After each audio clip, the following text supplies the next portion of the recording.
Welcome, listeners. I am so excited for today. Actually, I'm like a little starstruck.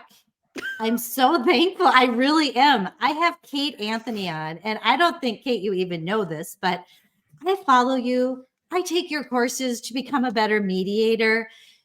Kate Anthony has a great Hi. podcast that I totally recommend called The Divorce Survival Guide. And it's just like filled with great information to help people like my listeners. So, Kate, I know that my audience probably already knows you, but if they don't, can you please share a little bit of your background? And I just have to say again, Yeah.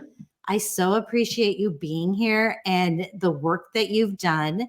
And you've got a book coming out called The D Word, which I've been digging into a little bit, just pre ordered it today, too.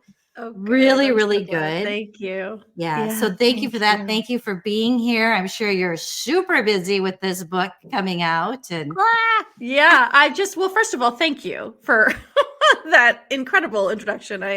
I'm so, and the idea that you've taken my courses, that's crazy. Like I never really thought of my programs yeah, as being, useful for professionals. So that's wonderful. Thank you.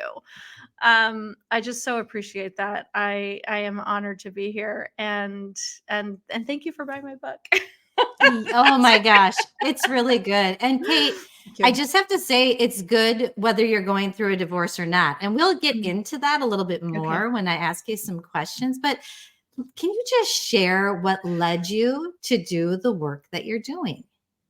Yeah, I mean, I think like many of us, it was my own divorce experience. I got divorced in 2009. Maybe it was final in 2010. I don't know. Um, but I spent years agonizing over the question, really years. And, trying to decide, should I stay? Should I go? Was there just one more thing? Was there just one more Mhm. thing that like I wasn't doing? You always feel like there's like a there's a switch that you just haven't found yet. Mhm. Especially when you are in any form of toxic, narcissistic, abusive relationship, right? It feels like, first of all, you're always being told that there's just one more thing that you should be doing that will make everything fine, right? And that's part of the gaslighting.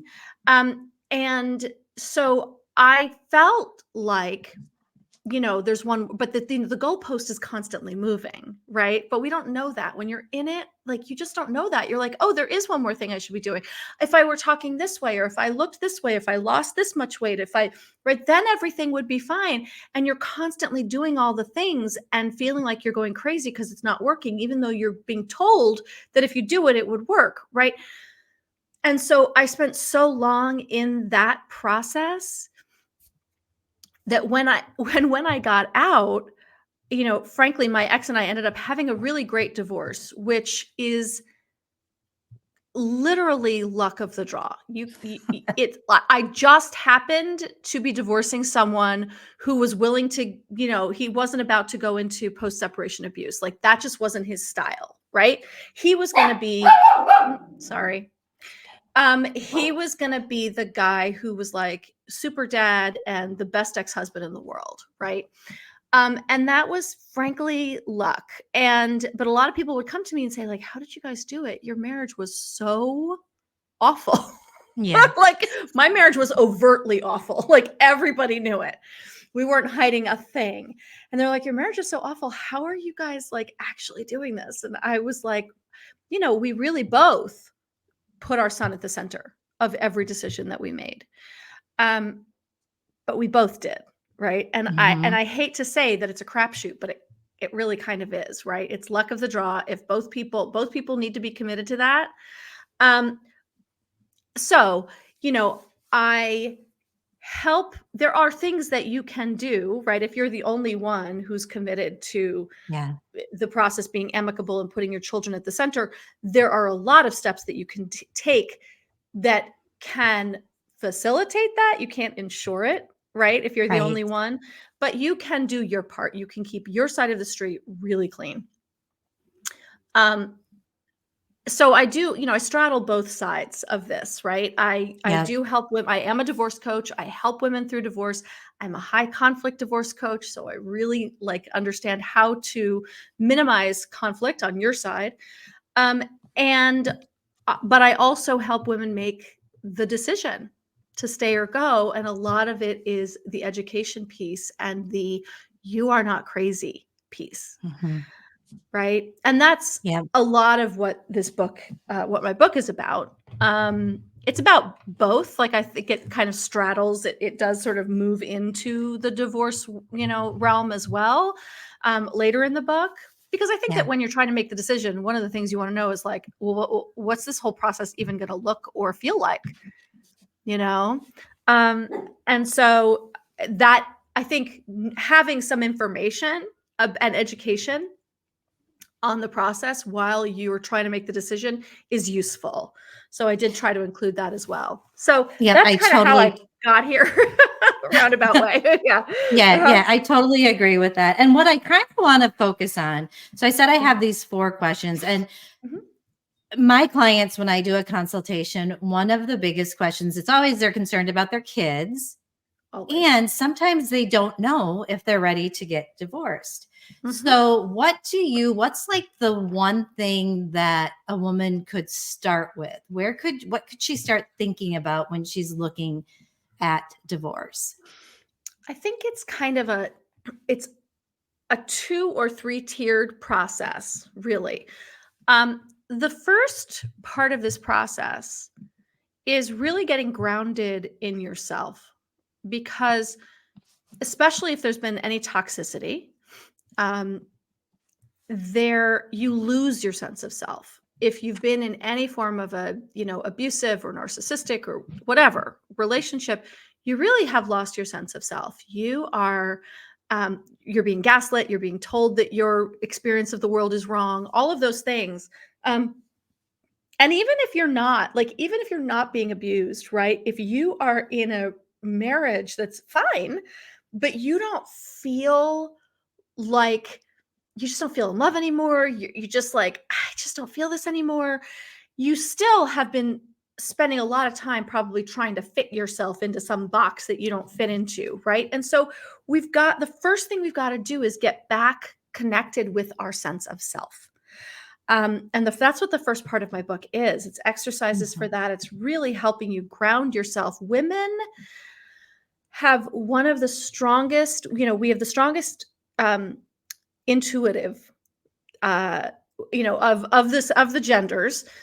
Women are the most naturally intuitive, and there's a lot of scientific data that proves this, right? Shows this, and that we're so intuitive, and also we live in a culture that is dedicated to squashing our ability to connect with that intuition, whether it's through the $60 billion diet industrial complex that tells us to not listen to our hunger and fullness cues because then we won't have the body that we're supposed to have, Right. or whatever it is, we are taught not to connect with ourself. And so the first thing we got to do is kind of clear the decks a little bit. um we often fall into the trap of looking at what they're doing. Was he a narcissist? Is he an abuser? Does this rise to the level of blah blah blah blah blah, right?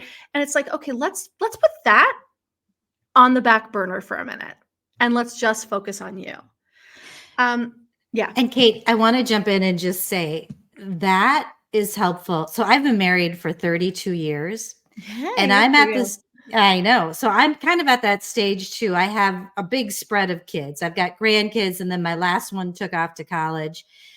And there are a lot of women when their kids move along to college that sit there and go, I don't even know what I like. That's They're right. not even in an abusive situation, but it was so good for me to delve into your book because I started to realize this can help me too. And Oh, I also started to get a little bit triggered. And I think my next question, we can yeah. talk about this a little bit, but Sorry. what is, no, it was good. It was very good. And then I Yeah, go to my right. husband and I tell him. how I Good. feel. Okay, good. Yeah, Yeah, good. yeah, yeah. So it's helped Yeah. my marriage, all this work that I do has helped me in my own marriage. So I No. want to talk about, why do you think women are unhappy in their marriages? Yes. Oh, good. Yes. And I'm glad you were able to bring this stuff to your husband, and I hope he Mhm. heard you. Women are unhappy in their marriages because marriage, the institution as we understand it or as we live it today, benefits men on the backs of women and our labor, whether it's domestic labor, emotional labor. We're carrying an absolutely unequal load. And there have been studies that have been done that say that even the men, even in marriages, and yours is probably one of those, even in marriages in which men think, if they claim to be feminist, they think they're like Mhm. really doing 50-50, even in those marriages, when you break it down, they're still only doing 20%. So imagine the ones who aren't even trying. Right. Right. And so, men on average have an extra 3 hours of leisure time per week more than we do. There's so much more work that we're doing. Listen, I think one of the biggest pieces of this is that overwhelmingly, the personal development industry, personal development, books, podcasts on relationships, therapy is consumed by women Mhm. overwhelmingly. Mhm. Men listen to, productivity podcasts and how to, Right. like, biohack and, their whatever. But when it comes to relationships and personal development and digging into trauma and all those things, we're the ones who are doing that work. And then we're going home and we're being the therapists for our spouses or husbands who are not doing the work, right? Right. So we are carrying so much. We spend so much time going, yeah, but he had a really hard childhood, and like I understand why he is the way that he is, and it's really hard for him. And it's like, okay, I can understand the way that he is, but and have compassion, have great compassion, but I'm not going to have more compassion for his childhood wounding than I am for how he's dumping that on me. Mhm. Right? So, go to therapy, dude. I get Right. it. You've got a problem. You have a childhood, you've got a history of trauma, all of those things. You were sexually abused as a kid. I'm so sorry. If you're, this is the thing that I hear all the time, and I write about this in the book, right? Is like, oh, he gets caught cheating. And then he's like, but I'm a sex addict and I had this horrible childhood and I was sexually abused as a child. That is awful. And that's real. But if you're not then going to go to Sex Addicts Anonymous or go to a rehab center or go somewhere and deal with the trauma that caused this, then like now it's all on me, right? Then I'm Mhm. suffering at the hands of your trauma. And that's not acceptable. And so besides domestic labor, all of the shit that we carry, right? Men are like, Mhm. no, I do. I go grocery shopping and Yeah. all the things. And I'm like, and it's like, we are thinking 6 steps ahead. We're 6 weeks ahead. Oh God. So Right. he's got the science project due a week from Yes. Friday. We're going out of town this weekend. So I got to make sure I have the poster board this day, but right. Like we're doing that. Amen, sister. And I just laugh because my husband's like, "Oh, I love to grocery shop." And I'm like, that's because you go in and get whatever you want. You're not thinking about recipes and what's on the list. You're just like Right. nonchalantly walking in. And I think I Right. was triggered, Kate, by thinking about Thanksgiving. Thanksgiving was Uh-huh. coming up and I was Uh-huh. hosting 20 people. And by Yeah. golly, I ordered all my sides and I thought I had someone bring it to me and I changed because otherwise I would have thought I had to do it all myself. And I told Right. my husband about it, like, Right. and then I noticed that he made a funny comment when I asked him to change the sheets. And I thought, hmm, why couldn't you do Yes. that? So it's just really interesting. Yes. Things that I'm That's just right. so used to living in this Right. society, living in this world. And, Right. I don't know that I would find a lot of support. But yeah, I would be called a feminist or, Yeah. it's just And what's wrong with that, by the way? right. Right. Yeah. I'm a raving feminist. Like, feminism means that you believe in equality for both Yes. genders. If we're talking about a two-gendered, Yeah. the binary, right? That's Yes. what feminism is. Means that you believe that women have equal rights to men and should have them under the law and in our culture and in relationships. Like, this is not a bad word, No. unless you're in a relationship or a system that very, very, very much depends upon us not having that equality, which most relationships do, right? Mhm. There's a study I quote in my book that they did a study of, like, a happiness study of heterosexual Oh, yeah, I like this one. people, right? The Mhm. happiest people, the Yep. happiest in Western culture are married men. The second are single women. The Mhm. third are single men, and married women are the least happy people on the planet. Hello, or in Western culture. Yep. Hello, married men are the happiest. Married women are the least happy. I shared that That's stat with the everything. hubby too. Yeah. Yeah, and so, like, and right, and so my hope is that when you brought this to him, he was like, Mhm. "Oh, right. Mhm. I love you. I don't want that for you. Right. What do I have to do to make you not feel that way?" Because in a Right. loving relationship, like, a lot of people are just oblivious to this stuff, right? And because it's Yeah. the air we breathe. But when it's how they respond when you express it. That's Exactly. right. That So I can kind of certainly make or break it, right? So it can absolutely. make it I think Yeah. it has made our marriage so much stronger. I mean, I think he's a little Yeah. bit uncomfortable sometimes with some of the Yeah. things. Yeah. Uh-huh. Yeah, but guess what? Like, you've lived your whole marriage Yep. uncomfortable. So, like, Exactly. right? Yeah. Exactly. Yeah. Okay, so now I have a question for you, Kate, that has Uh-huh. been burning in my mind that I've wanted to ask you. That I had a consultation and the husband didn't want to leave it all. Lovely couple. Yeah. They have beautiful children. And she's like, I'm so happy. I love everything. I love our marriage. Um, but I just am not in love with him anymore. Mhm. And I kind of didn't even know where to go with that. So Yeah. talk about that a little bit if you're feeling that way. Yeah, I mean, look, I think that sometimes I wanna dig a little bit deeper because very often someone will be like, "He's amazing, he's wonderful, he's all of these things, but I just don't feel it anymore." And then I start to dig a little deeper and it's like, "He's maybe not that nice," or he's or maybe you are exhausted because of the, imbalance in labor, domestic Hmm. labor, all of those things, right? So I want to get underneath it a little bit more and find out whether it's true that he's actually a great guy and the marriage is great and everything is great. I'm just not in love anymore.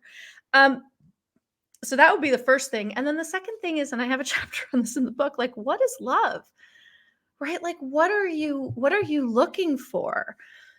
Because love, long-term love, you've been married a long time. It's not the same as it was when you Right. first got married, right? You don't get the butterflies and the, Twitter pated and all of those things anymore.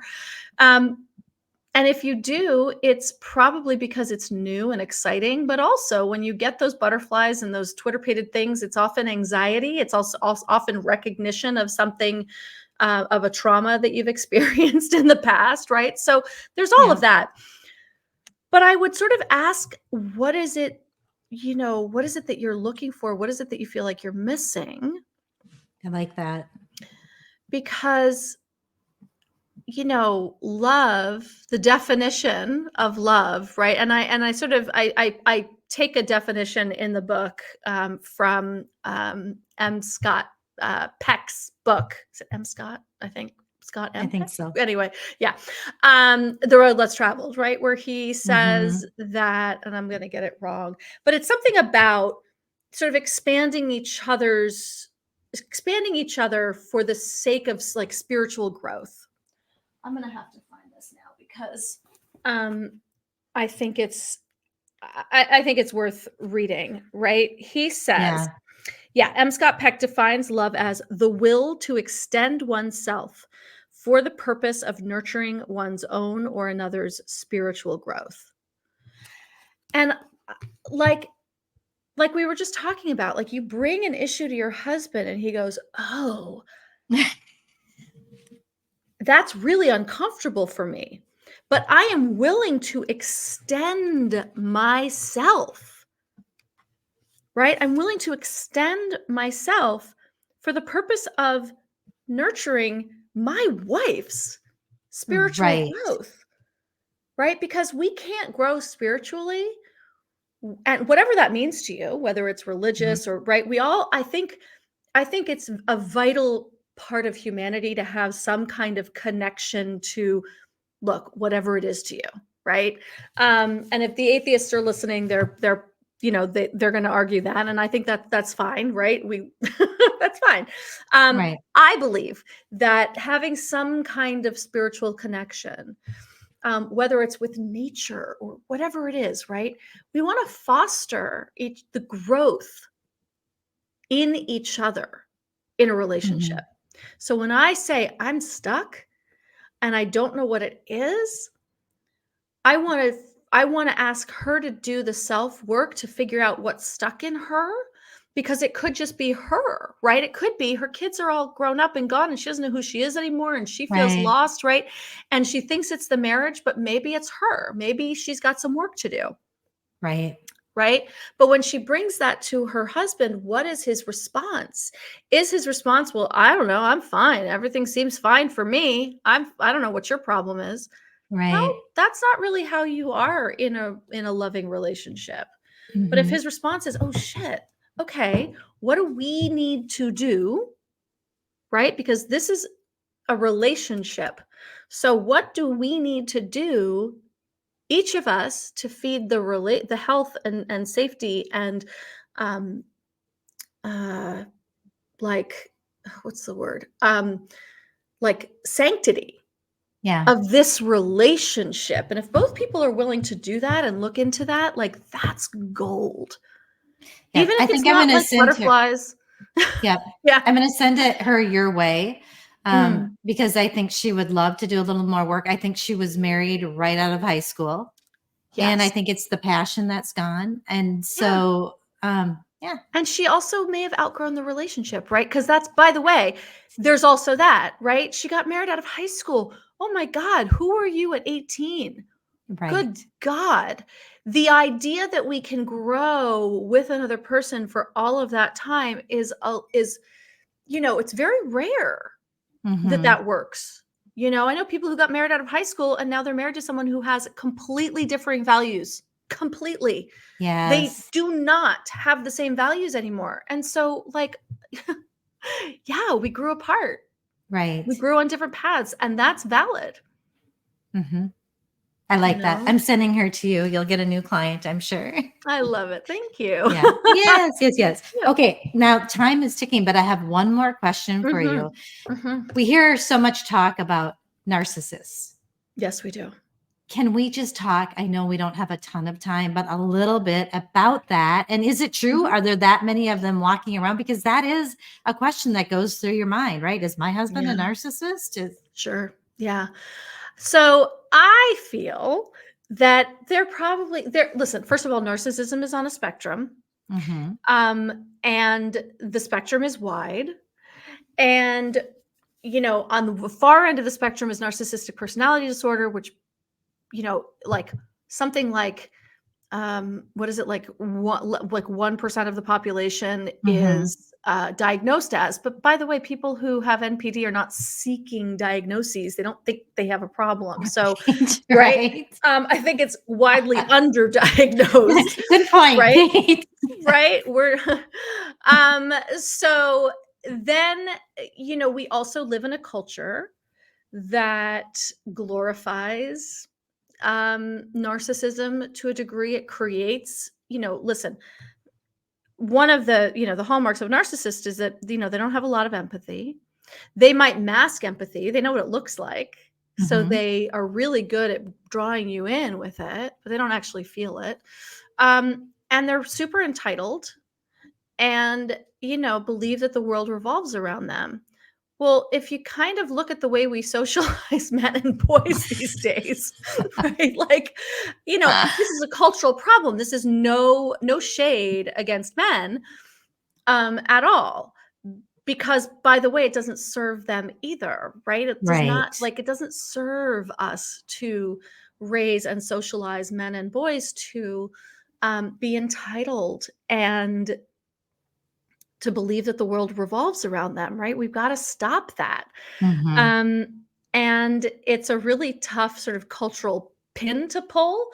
But, because then when they don't get their way, there's, their temper tantrums can look like, mass shootings, right? Right. It's dangerous. Um, but I do think it is pretty prevalent. I think we have a name for something now that we're talking about it all the time. And I think we're talking about it because we have a name for something Mhm. um, that answers a lot of questions. Now, if the trap that I don't want is for people to get stuck in, is he or isn't he? Right? Right. Because, people are like, is he a can I say the A word on your show? Sure. You know me. Yes. Um, I do know is you. he is he a narcissist or is he an asshole? Right. And, like, the answer really is, does it matter? Right. Do you wanna be married to an asshole? You know? Mhm. And it might matter because, the sad a lot of people are looking for this being like, well, if he's a narcissist and then I go to him and I show him like, look, you're a narcissist, you check all these boxes, that then he'll change. Narcissists don't change. They Mhm. can't. Um, and assholes don't really want to either.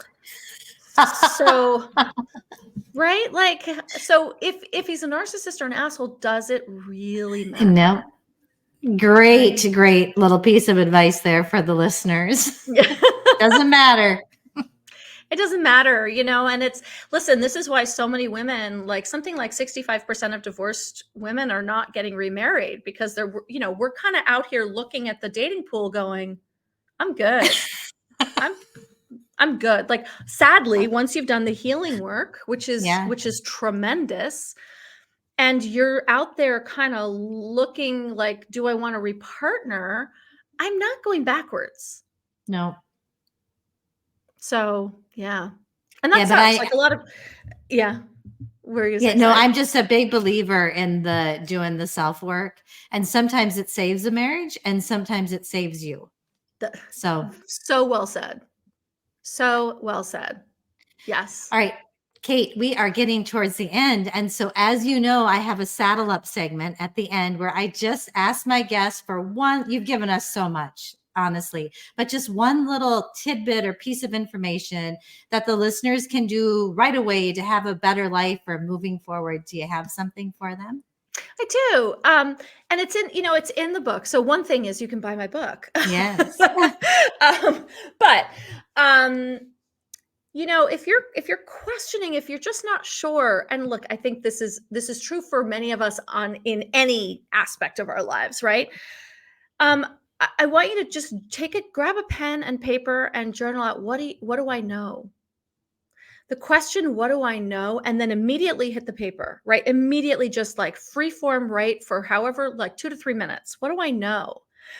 And that will help you re-engage with that intuitive part of yourself. Now, the inner critic is then going to start to, you don't really know that, Yeah. right? Like, no, step aside. You can have your turn later, but it is connecting with that part of you that actually does know, that it may not know the how and, oh my God, what are we going to do next? And what is life going to look like? But just, what do you know, right? The how we can deal with later, all of that stuff, like the logistics, the planning, we got you. First, what do I know? I love that. I love the writing it down. And sometimes I find when those saboteurs or weird voices come back, those naughty voices, I Mhm. can go back and look at what I wrote down and remember what I know. So that's That's right. such great information. So, Kate, where can people find you? It's going to be in the show notes, but where can they find you? You're all over the place. I am all over the place. My website has everything. It's Mhm. kateanthony.com.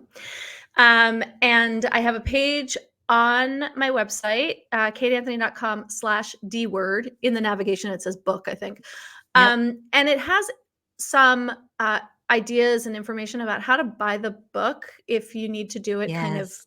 in secret, because this is not a title that perhaps you want in your shared Amazon order history. So, and then I'm on Instagram at the Divorce Survival Guide, and anywhere you listen to podcasts at the Divorce Survival Guide podcast. You're doing great things. I love you. Thank Thank you so you. much for being here. I am so, so grateful. Oh my gosh, it's been such a pleasure. Thank you. Take good care. All right, you too.